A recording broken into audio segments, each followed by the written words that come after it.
Hey everyone, it's Dr. Bob from CitronSun.com. Today I want to talk about the health benefits of cinnamon. Now, cinnamon comes from Sri Lanka, which is a small country off the southern tip of India, as you can see in this picture.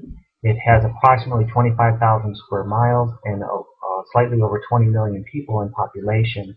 Their main exports include tea and coffee, coconuts, rubber, and of course, cinnamon. Now, cinnamon is derived from the inner bark of the cinnamon tree. The main tree is cut down after 2 years, and small sprouts will come up around the roots and the side of the trunk. And these small sprouts are what are harvested to get the inner bark part of the cinnamon. The inner bark is harvested, it's dried, and as it dries it curls up, which gives us the typical appearance of cinnamon, and then those are cut in 2 to 4 inch lengths and ready for sale. Now there are actually 4 different types of cinnamon trees. The main tree in Sri Lanka is the Cinnamomum verum, and these trees are also in other countries.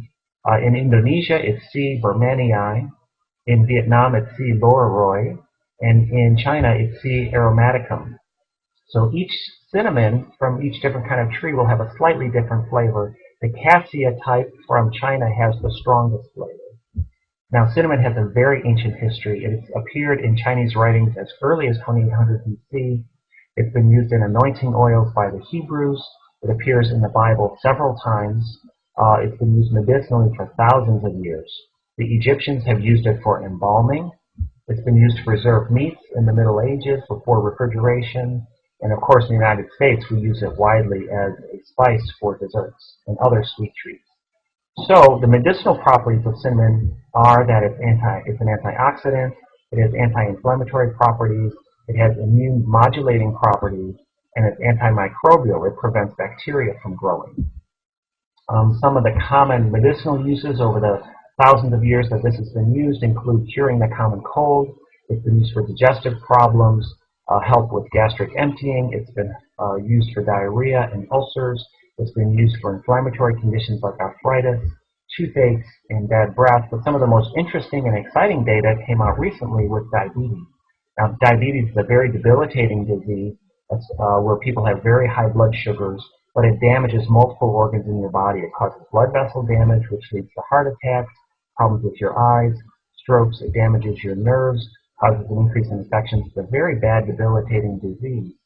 And multiple studies have shown that cinnamon has insulin-like effects, and that insulin drops your blood glucose levels.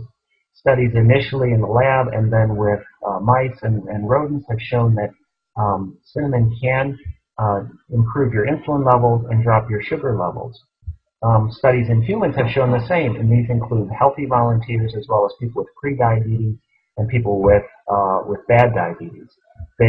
Cinnamon has been shown to lower insulin levels.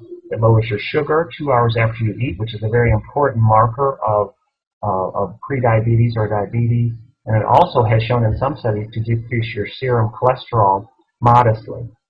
Now, there have been some inconsistent results in people with overt diabetes, probably better results in healthy volunteers and people with pre-diabetes. So as with most things, prevention is better than trying to actually treat a disease after the damage has been done.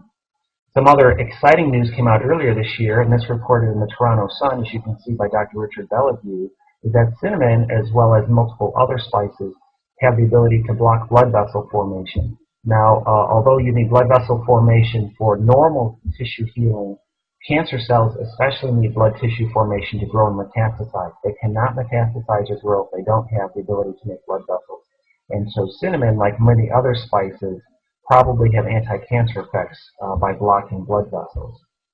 So, for cinnamon and health, prevention is always the best medicine. You want to eat a low glycemic diet to help prevent diabetes. You can add cinnamon to your diet whenever possible. The usual dose is approximately half a teaspoon to 1 teaspoon, and this will help prevent diabetes, help prevent cancer, and help prevent many other diseases. So if you have any questions, please feel free to send me a line at AskDrAvery@CitronSun.com. Thanks.